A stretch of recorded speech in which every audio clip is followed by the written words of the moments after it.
Welcome back to your fourth stimulus survival check and stimulus package update. If you've given up hope on another round of stimulus checks, there may be some encouraging news. We certainly have a lot of ground to cover today, and we're going to be moving very fast, so let's get started. First off, there's Senator John Kennedy. To the people and the companies that you regulate as chairman of the SEC, do you consider yourself to be their daddy?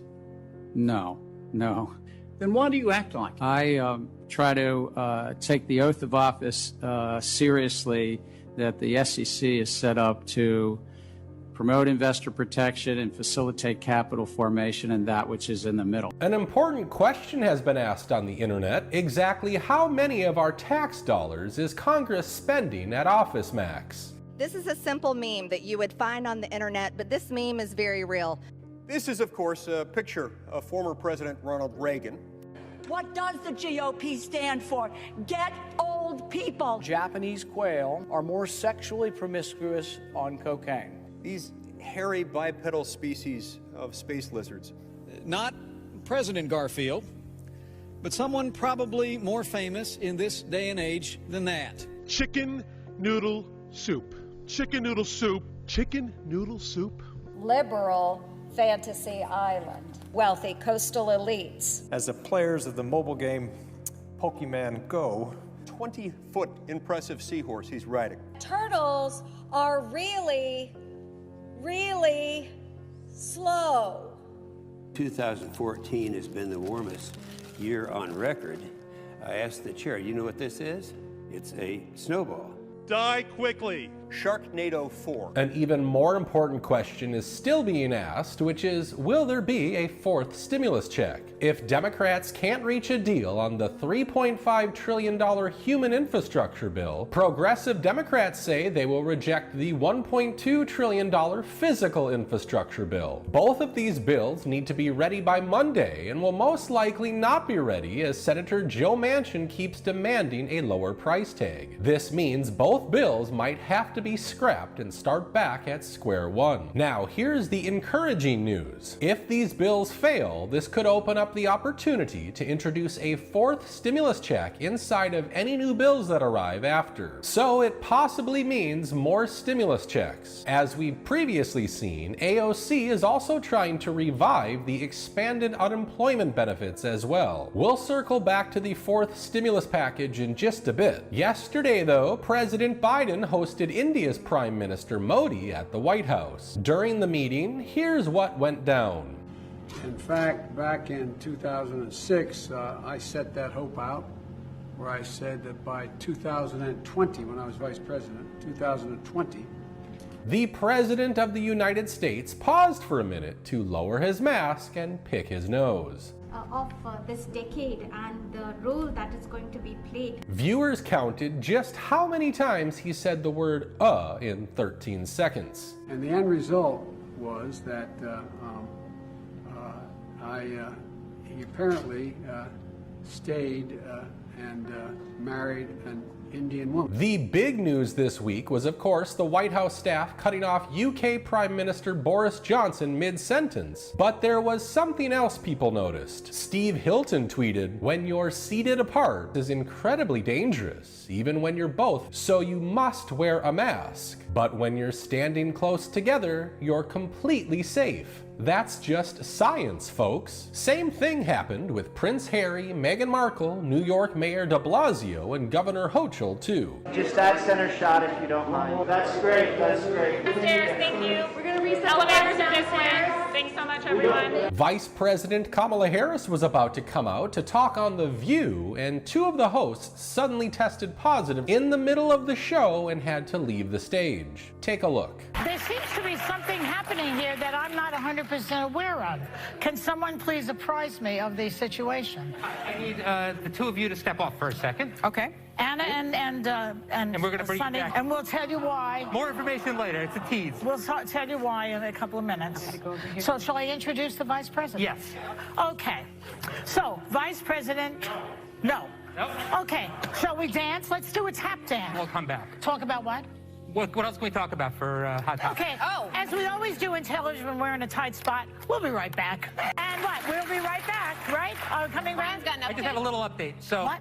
I have an update. So just Oh, we have an update. Everything's just being done to be as safe as humanly possible. So what we're going to try to do now is do an interview with the vice president remotely right in a couple minutes. So that's the plan. We're going to talk to her from another room. So we're going to talk to her remotely, Even though she's here. Yeah. even though she's in the building. Just to be safe. Okay, that's good enough for all of us. Yeah. We'll be right back. Thank- The View co-host Joy Behar had this to say to Vice President Harris. I just want to say, I hope that you're in a safe spot right now. We did everything we could to make sure that you were safe because we value you so much. Well, thank you, Joy, and to everyone. And listen, Sunny and Anna are strong women, and I know they're fine, but it really also does speak to the fact that they're and really make all the difference, because otherwise we would be concerned about hospitalization. In other news, Congresswoman Lauren Boebert introduced the articles of impeachment against Joe Biden and Kamala Harris, which of course would lead to President Pelosi. Lauren initially sent the release calling to impeach Biden, but messed up on the logo. So Monday is the big day. Chuck Schumer is preparing a Senate vote on Monday on the House-passed bill that includes government funding, the debt ceiling extension, and disaster aid. House Speaker Nancy Pelosi says the bipartisan infrastructure vote will happen on Monday. In her Dear Democratic Colleague letter, Nancy Pelosi says the House will move forward to pass 2 jobs bills next week, the Build Back Better Act and the Bipartisan Infrastructure Framework. After Pelosi and Schumer announced their deal on a framework to pay for the $3.5 trillion plan, Nancy Pelosi was asked to elaborate. She made it clear there was not a deal yet on the price tag, and there are a number of other major issues still to sort out. She said this is not about a price tag. And we came to terms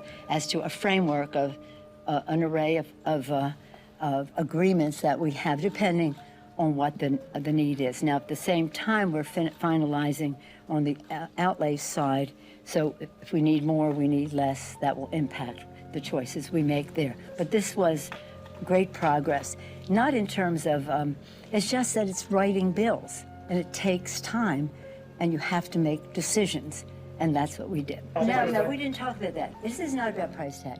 This is about what's in the bill. For children, what's in the bill? Universal pre-K, child care, child tax credit, family medical leave for their families, protecting the planet for them. It's about specific legislation. How much does that cost? How do we pay for it?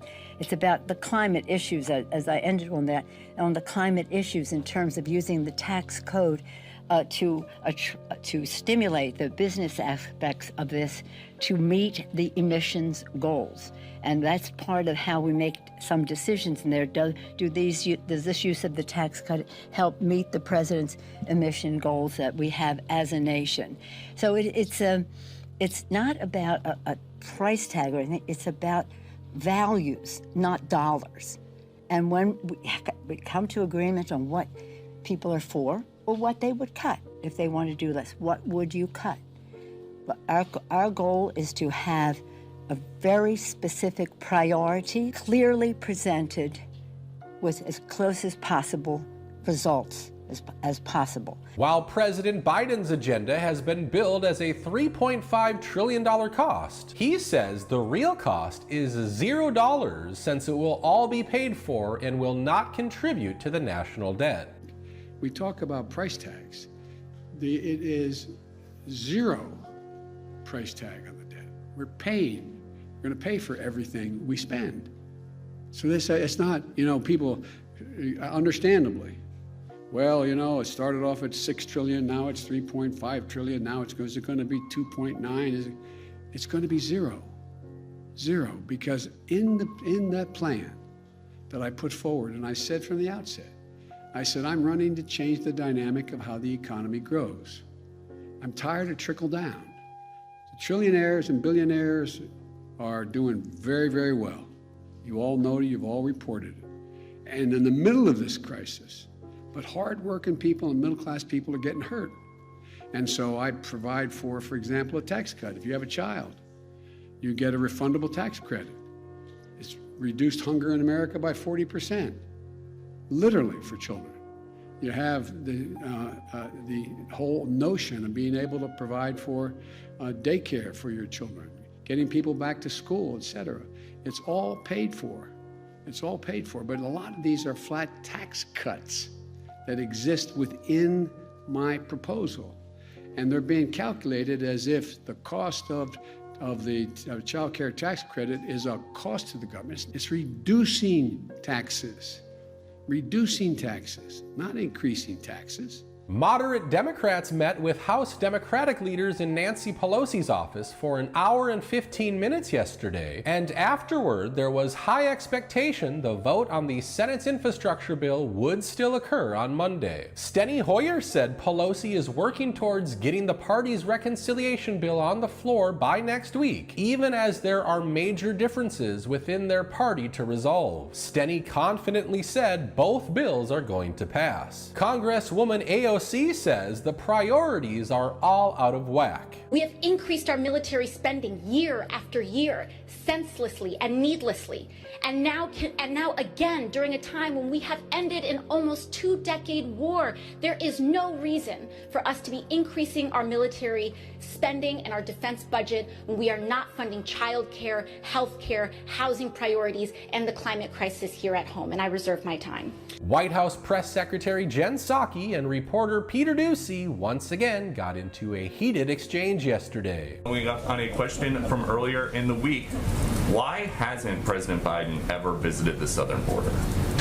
What would you like him to do at the southern border, and what impact do you think that would have on the policies? Why doesn't he want to go? I don't think it's an issue of wanting to go. I think it's an issue of what's most constructive to address what we see as a challenging situation at the border and a broken immigration system. And his view is the most constructive role we can play is by helping to push immigration reform forward, helping reform the broken policies of the last several years, and listening to his team of advisors who have been to the border multiple times about what the path forward should look like. So why is this the one crisis then that he thinks he can manage better from here without having seen it than going to the southern border? I can assure you the president is well aware of what the challenges are in our broken immigration system, something he watched closely over the last 4 years. Okay, go ahead. We won't get into the border issue too much, but did you see this from Secretary Mayorkas? Secretary, how do you respond to the charge that the Biden administration, that the policy of the administration is inhumane and counterproductive? Well, first of all, let me say that we don't use the term illegal immigrants. I actually issued a policy in the Department of Homeland Security. We use the term non-citizen to respect the dignity of every individual as a preliminary matter. When it comes to the virus, CNN's Dr. Leanna Wen says we are nowhere near letting kids attend school without face masks. I agree that masks are a very powerful layer of protection, but it's one layer, and if we have so many other layers that are present, masking may be one that could go away. But I would say that, let's say a school where it is, or a particular class, everybody's in that class, and also the level of community transmission is declining. I could imagine that situation being where we remove masks because we have all these other layers. Or if we have rapid testing, imagine if every child and teacher were tested every morning. And also, you can imagine that situation even if there's high levels of community spread, that maybe you can remove masks at that time. But we are nowhere near that yet, and I think what we really need to do is get them authorized for children as soon as that's possible, and also really ramp up testing, because that is a powerful tool that we're just not using across the country as we should be. Here's what Florida Governor Ron DeSantis recently had to say. What are we doing here in terms of the Biden mandate? This is not constitutional what he's doing. Everyone in his administration for 9 months said they don't have the ability to do this, that it shouldn't be mandated, and that includes Fauci has said that in the past. They've always said that. So they're issuing this mandate for private sector employees, but also for all federal employees, but they're exempting the post office. They're exempting members of Congress and members of Congress's staffs. So how does that work? Can someone explain the science to me behind exempting? First of all, I don't think the post office should be forced either. But if you're going to do a mandate and you say you're following science and you exempt a major part of the federal workforce and then you exempt Congress and you exempt the staff of Congress, You know, when I was in Congress, I actually proposed the 28th Amendment. Congress shouldn't make any law that doesn't apply to them. So if you're somebody who's working, again, I don't think postal should be forced, don't get me wrong, but Biden thinks everyone should be forced, except you deliver mail, somehow that's fine. But if you're somebody, a nurse who's been working in the ICU for a private hospital for a year and a half, treating patients and likely has already had COVID, then somehow you're going to get fired unless you follow the mandate. How does that make sense at all? It doesn't. This is all political. It's all about using government, and it's wrong.